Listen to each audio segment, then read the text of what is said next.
네, 오늘 우리에게 주신 하나님 말씀은 사도행전 14장 1절에서 7절의 말씀입니다. 사도행전 14장 1절에서 7절 함께 합독하겠습니다. 이에 이고니온에서 두 사도가 함께 유대인의 회당에 들어가 말하니 유대와 헬라의 허다한 무리가 믿더라. 그러나 순종하지 아니하는 유대인들이 이방인들의 마음을 선동하여 형제들에게 악감을 품게 하고는 두 사도가 오래 있어 주를 힘입어 담대히 말하니 주께서 그들의 손으로 표적과 기사를 행하게 하여 주사 자기 은혜의 말씀을 증언하시니 그 시내에 무리가 나뉘어 유대인을 따르는 자도 있고 두 사도를 따르는 자도 있더라. 이방인과 유대인과 그 관리들이 두 사도를 모욕하며 돌로 치려고 달려드니 그들이 알고 도망하여 루가오니아의 두 성 루스드라와 더베와 그 근방으로 가서 거기서 복음을 전하니라. 아멘. 부르신 교회 성도 여러분, 이제 추석의 연휴가 마쳐지고 일상으로 돌아가는 때입니다. 연휴가 길다 보니까 돌아오는 길도 긴 것 같습니다. 그래도 여전한 방식으로 또 살아내고 또 하나님 은혜 가운데 동행하신 우리 부르신 교회 성도들 되시길 축원합니다. 우리가 믿음을 지켜가는 길에는 항상 담대함과 두려움이 공존하는 자리입니다. 우리 삶 속에서 복음을 전한다고 이게 입술을 떼기가 참 쉽지가 않아요. 전혀 하나님과 상관없이 살아가는 사람들에게 예수님 믿으라 말하는 게 정말 어색할 때가 있습니다. 가족에게도 또 직장에서도 학교에서도 믿지 않는 사람들 앞에서 예수님 이름 꺼내기가 쉽지 않은 것 같습니다. 저도 군대에서 교회 간다고 핍박을 많이 받았는데 정말 그 고참들에게 예수님 믿으라고 말하기가 얼마나 어렵던지 참 저도 그때만 생각하면 깜깜할 때가 있습니다. 그때가 참 제가 믿음이 없었던 거죠. 그러면 우리에게 담대함은 어디서 나오는 것일까요? 내 성격이나 배짱에서 나오는 게 아니고요. 담대함은 주를 힘입을 때 생기는 겁니다. 내 힘으로 하면 두려움뿐인데 주를 의지하면 거기서 나오는 담대함이 생겨나는 겁니다. 그래서 오늘 본문은 이고니온에서 복음을 전하는 바울과 바나바의 이야기예요. 핍박과 분열이 있었는데 그들은 주를 힘입어서 담대히 말씀을 전했다라고 오늘 말씀에서 전해주고 있습니다. 우리도 오늘 말씀을 통해서 세상이 아무리 반대해도 복음으로 살아내는 담대함이 어떻게 임하는지 또 말씀에 비추며 함께 띵크해 보고자 합니다. 첫째로 담대히 말하니 허다한 무리가 믿습니다. 본문 1절을 보면요. 이에 이고니온에서 두 사도가 함께 유대인의 회당에 들어가 말하니 유대와 헬라의 허다한 무리가 믿더라고 이렇게 말합니다. 이제 쫓겨난 두 사도는 기쁨과 성령이 충만해서 이고니온으로 들어갔어요. 이고니온은 이제 헬라인의 도시입니다. 그러니까 디아스포라 유대인들도 섞여 있는 도시이기도 하고요. 그래서 유대인 회당이 많았습니다. 그래서 이제 그곳에 들어가서 두 사도가 말하기 시작해요. 여기서 말하다는 자유롭게 거리낌 없이 말하다라는 거거든요. 그래서 거기서 방해가 없으니 정말 자유롭게 거리낌 없이 말하게 되었습니다. 바울과 바나바는 분위기를 살피지 않고 주저하지 않고 이제 복음의 말씀을 전한 거죠. 그들은 구원에 충성했기 때문에 평소 하던 대로 전한 겁니다. 만일 유대인들이 박해를 하니 난 유대인 버리고 광장에서 전하겠다 이러면서 이방인들에게만 전했다라고 하면 그 마음에는 그 중심에는 아직 미움과 자기의만 있는 거예요. 그렇기 때문에 영혼 구원의 열매는 이 말씀에 순종하며 원칙대로 십자가를 길러 놓을 때 주님이 맺게 해주시는 겁니다. 이들의 중심이 복음에 있으니 유대인 회당부터 들어가는 거예요. 그래서 그 결과가 어땠습니까? 허다한 무리가 믿게 된 겁니다. 이처럼 복음은 여전한 방식으로 계속 나아갈 때 역사되는 것이라고 보여집니다. 그래서 우리는 뭔가 잘하고 준비되어서 뛰어난 것으로 하려는 생각들이 있잖아요. 그런데 하나님은 잘난 사람의 입술이 아니라 성령의 여전함으로 순종하는 입술을 통해서 말씀을 해 주십니다. 한편 담대히 말하는 곳에는 언제나 반대가 따라오는 거예요. 2절에 보니 순종하지 아니하는 유대인들이 이방인들의 마음을 선동하여 형제들에게 악감을 품게 했다라고 했어요. 그래서 우리에게 복음이 전해지면 성령의 일이 생기는 겁니다. 늘 믿는 자와 거부하는 자로 나뉘게 되어 있어요. 여기서 순종하지 아니하는은 믿기를 거부한다, 완고하게 하다라는 뜻이에요. 이미 심판을 받은 것이고 적극적으로 거부한 거예요. 이것이 복음의 또 현실이자 동시에 영적 전쟁의 현실이에요. 예수는 처녀가 낳은 사생아라고 적법한 법대로 사용받은 사람이라고 이렇게 또 선동을 하니 한두 번 들을 때야 뭐 그럴까 생각했는데 계속 얘기하니 이제 사람들은 속게 되는 겁니다. 형제들에게 악감을 품게 했어요. 자신들의 힘만으로는 부족해서 이방인의 유력자들을 동원한 겁니다. 권력으로 의인을 죄인 되게 하는 것이 세상 사람들이 하는 일인 것입니다. 그런데 바울과 바나바는 말로는 이방인에게 향하노라라고 했습니다. 유대인에게 향했어요. 전도가 무엇인지 이제 배우게 된 겁니다. 그러니까 전도란 믿지 않는 이들을 교회로 데려오는 것이 아니고 그것을 넘어서 죽었다가 깨어나도 아무도 생각하지 못한 모습을 보여주는 것이 전도입니다.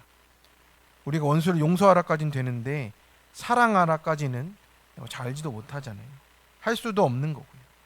그래서 그것을 보여주는 것이 전도고 이러한 정신이 복음이라고 말씀하십니다. 그래서 내가 사랑할 수 없는 거고요. 우리가 사랑을 지을 수도 할 수도 만들 수도 없기에 내가 사랑할 수 없다는 것을 인정하는 게 복음입니다. 그래서 우리가 큐티를 해야 되는 거예요. 교육은 반복이고 큐티도 반복이에요. 우리 아이들에게도 마찬가지겠죠. 큐티를 하면서 자기 생각을 계속 쓰고 우리가 우주의 행성 중에 하나라도 자신의 여전한 일상을 멈추면 지구가 멈추고 우주가 망하잖아요. 같은 일을 반복하는 것이 하나님을 경외하고 찬양하는 행위라고 하십니다. 반복하는 일상 속에서 복을 흐르게 하는 겁니다. 복음이 흘러가는 겁니다. 그렇지 않으면 우리가 사단을 이길 수가 없어요. 우리가 공동체가 큐티가 우리를 얼마나 그렇게 지켜주는 방주인지 우리가 생각을 하게 됩니다. 그래서 우리가 집에서 직장에서 교회에서 예배드리고 너무나 지루하게 사는 것 같아도 이렇게 충성되게 사는 것이 전도이고 찬양이고 최고의 삶입니다. 그래서 힘든 것 때문에 하나님께 붙어 있을 수 있는 게 감사라고 하는 것을 깨닫고 가야 하는 겁니다. 그래서 3절을 보면 두 사도가 오래 있어 주를 힘입어 담대히 말했다라고 해요. 이제 그들은 이고니온에서 오래 있었습니다. 오래 머물면서 주를 힘입어서 담대히 말하고 양육을 했다는 뜻입니다. 여기서 오래 있어는 충분한이란 뜻이에요. 하나님이 허락한 시간 속에서 충분하게 복음을 전하며 양육을 했다라는 뜻이에요. 그래서 말씀을 배우게 해서 신앙으로 세우도록 하는 겁니다. 그래서 양육이 없는 전도가요 미완성이 되는 거예요. 그래서 양육을 통해서 완성되는 거라고 또 말씀을 해줍니다. 하나님이 주체가 되는 그런 양육이 되는 거죠. 그래서 여기서 주를 힘입어라는 힘입어는 주님 위에 서서 주님을 의지하여라는 뜻이에요. 상황이 아니라 주님 뜻대로 자신을 온전히 맡기니 이제 담대하게 전하게 되었다라는 겁니다. 그래서 그들의 손으로 표적과 기사가 행해졌고 자기 은혜의 말씀을 전하셨다라고 합니다. 여기서 자기는 주님의 란 뜻이에요. 네. 그래서 주님께 속한 은혜의 말씀, 그러니까 복음을 뜻하는 겁니다. 그런데 이 복음이 우리에게 어떻게 다가옵니까? 표적과 기사로 다가오는 거예요. 나에게 하나님의 표적으로 나타나는 거예요. 내 삶에서 죽고 살아난 이 표적이 우리가 주님의 은혜의 말씀을 증거하는 그 통로가 된다라고 하는 겁니다. 그래서 오늘 내 환경이 하나님이 허락하신 하나님의 세팅입니다. 여전한 방식으로 말씀을 적용하는 것이 최고의 증언이 되는 거예요. 사람의 설득이 아니고 하나님의 은혜의 표적이 각 사람에게 확증되어서 믿게 한다라는 겁니다. 그래서 이렇게 확증이 되어도요 무리가 나뉘어서 믿음으로 받는 자가 있고 대적하는 자가 나타나는 겁니다. 좋은 게 좋은 거라는 복음은 없습니다. 구원을 위해서, 말씀을 위해서 우리 안에 거짓 화평이 깨지는 복음을 전하게 되면 참된 화평이 그때부터 이제 시작돼라는 겁니다. 어떤 일이 와도요, 우리가 놀라지 않고요, 장차 받을 환난을 믿고 듣는 실력이 생겨나는 겁니다. 그게 주를 힘입어 담대히 말하는 그 삶이라고 하십니다. 적용 질문입니다. 내가 오늘 주를 힘입어 담대히 말해야 될 대상은 누구입니까? 침묵하고 있습니까? 그 사람 앞에 내가 죽고 살아난 표적과 은혜의 말씀으로 증언되고 있습니까? 그 대상에게 어떤 간증이 필요하겠습니까? 두 번째입니다. 위협을 피해 복음을 계속 전합니다. 5절을 보면 이방인과 유대인과 관리들이 두 사도를 모욕하며 돌로 치려고 달려들었습니다. 복음의 열매가 맺히면 반드시 핍박이 따릅니다. 그런데 그 수위가 매우 위험했어요. 조직적으로 죽이려고 한 겁니다. 바울과 바나바는 이를 알고 도망하는 거죠. 그런데 놀라운 것은 무엇입니까? 6절에 보니 그들이 알고 도망하여 루가오니아의 루스드라와 더베와 그 근방으로 가서라고 했어요. 도망가다라는 단어는 표고인데 이게 단순히 피신하다가 아니고 목적을 향해 방향을 바꾸다라는 뜻이 있어요. 이를 알고 목적을 향해 방향을 바꾸었다는 거예요. 살기 위해서 복음이 멈추지 않도록 방향을 옮긴 거란 뜻이에요. 그들이 도망친 것처럼 보여도 방향은 여전히 복음이었다라는 겁니다. 이것을 늘 말씀으로 분별하며 갔습니다. 언제 도망하고 언제 쫓겨나야 할지 말씀이 없으면 우리가 분별이 안 되잖아요. 그래서 우리가 늘 여전하게 큐티와 기도 가운데 우리의 인도하심을 분별하며 가는 겁니다. 청년 큐티인 간증입니다.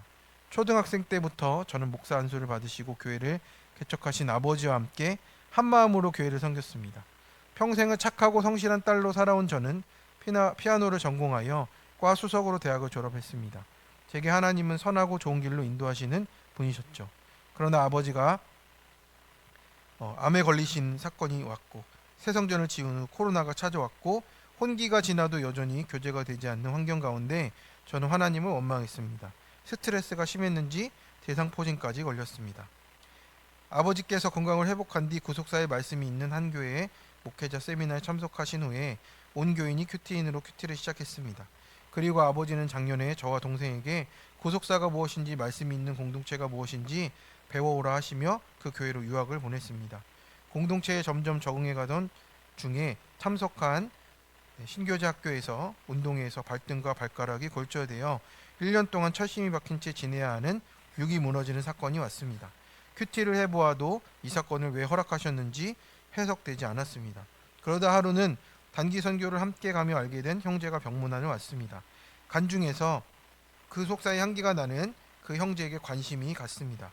하지만 아버지가 담임 목사님이니 세상적으로 성공한 배우자를 주실 거라 생각했기에 망하고 무너진 이야기만 하는 형제와의 만남이 고민되었습니다. 바울과 바나바가 자기 은혜의 말씀을 들은 사람들에게 전했을 때 두 가지 반응이 나타났습니다. 저도 유대인을 다른 사람들처럼 처음에는 세상에서 말하는 좋은 집안을 내려놓지 못했습니다. 하지만 말씀을 묵상하고 기도하며 공동체에 묻다 보니 결혼의 목적은 행복이 아니라 거룩임을 깨닫게 됐습니다. 그리고 이 형제가 하나님이 예비하신 저의 돕는 배필임을 알아보게 됐습니다. 그리고 지금은 그 형제와 함께 믿음의 가정을 이루어 삶의 현장에서 담대히 복음을 전하고 있습니다. 구속사의 말씀을 깨닫게 해주신 하나님께 감사하며 앞으로 복음 전파의 사명을 감당하는 저희 가정이 되길 기도합니다. 네, 이 자매가 제가 진행했던 신교제 학교에서 발등을 다쳤던 지체입니다. 그래서 이 자매만 보면 저는 도망을 다녔어요. 네, 철심을 받고 1년 동안 이렇게 고생하는 걸 보면서 이제 몇 번 이제 신방을 갔었지만 이 신교제 학교 와서 다쳤다는 것 때문에 저도 참 죄책감과 마음이 참 힘들었는데 결국에는 하나님의 이 계획이 있었다는 것을 깨닫게 됐어요. 왜 하필이면 여기 와서 다치냐 이런 마음이 들었었거든요. 그런데 이 자매가 이 신방 온 형제를 이제 만나고 이런 과정이 있었던 거예요. 그래서 이 1년 지나서 이제 위드 공동체 수련회에서 이 간증을 하는 거를 제가 거기에 반주하러 갔다가 들었습니다. 이게 다 하나님 계획이었구나. 저는 참 그 시간을 지나는 중에 너무 고난이었는데 하나님은 다 하시는 일이 있었구나. 하나님이 이 자매 살리시려고 이 과정을 주셨구나 하면서 어디를 가든 하나님이 복음으로 이루시는 것을 보게 됐습니다. 그래서 우리 결혼한 자매의 믿음 안에서 잘 살아가시고 또 위협 가운데서도 복음을 계속 전하는 축복 가운데 살아가시기 축복합니다. 성도 여러분, 우리는 도망갈 수 있어요. 그러나 복음은 도망치면 안 됩니다. 내가 도망쳤다고 해도 복음은 여전히 나를 따라옵니다. 그곳에서 두 사도가 한 일은 단 한 가지였잖아요. 7절입니다. 거기서 복음을 전하니라. 딱 그거밖에 없습니다. 미완료 과거 동사예요. 중단 없이 계속됐어요. 핍박이 끝이 아니라는 거였죠. 복음이 새로운 열림의 문이 되었습니다. 하나님은 복음을 막는 자들을 거절한 그대로 심판하시고 복음을 전하는 자들에게는 새로운 땅을 열어주시는 겁니다. 그래서 루스드라와 더베가 그 사명의 자리가 되었던 것이고요. 그래서 바울은 위협 속에서도 장소도 옮기며 복음을 포기하지 않습니다. 조건 반사적으로 복음을 전하는 거예요. 그래서 우리의 사명의 자리가 직장이고 가정이고 또 학교이고 우리가 있는 모든 모임이고, 그래서 복음을 위해서 사는 것이 기쁜 것만 있는 것이 아니고, 지금 얼마나 슬프십니까? 유대인들이 자기가 백성들이 핍박하잖아요. 자기는 복음을 전해주고 싶은데 정말 이 바울이 거기에 반응하며 그 외로운 길을 걸어갑니다. 슬퍼도 걸어가는 거죠. 정말 주님의 위대함보다 이 슬픔과 외로움 가운데 있을 때 이 바울의 마음이 어땠을까 우리가 묵상이 되는 겁니다. 그렇지만 십자가를 길로 놓고 가는 이 바울을 보면서 위협을 피해도요, 우리가 방향을 복음으로 계속 맞추라고 오늘 말씀해 주십니다. 적용 질문입니다. 유대인처럼 돌로 치려 합니까? 사도처럼 맞는 쪽입니까? 내게 다가온 위협은 어떤 것입니까? 거기가 끝이라고 생각하십니까? 두 사도가 알고 방향을 바꾼 것처럼 복음으로 바꿀 나의 방향은 어느 쪽입니까? 기도하겠습니다.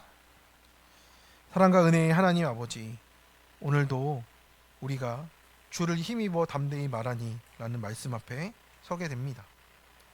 바울과 바나바 두 사도가 주를 힘입어 담대히 말할 때 허다한 무리가 주님을 믿게 되었고, 우리는 사람을 의식하고 두려워하며 복음을 숨겼던 우리의 삶의 모습을 돌아보게 됩니다. 주님, 담대함은 내 안에서 나는 것이 아니라 하셨습니다. 주님을 힘입을 때 생긴다는 것을 다시 믿게 하여 주시고, 오늘도 주님 위에 서서 입술로 복음을 담대히 전하는 그 자리에 있도록 도와주시옵소서. 어려움이 와도 물러서지 않고 복음을 멈추지 않는 이어가는 믿음을 주시고, 우리의 삶이 주님의 은혜의 말씀을 증언하는 통로가 되어서 오늘 하루도 주를 힘입어 살게 하여 주옵소서. 이 시간 모든 것을 주님께 맡겨드리며 예수 그리스도의 이름으로 간절히 기도드립니다. 아멘.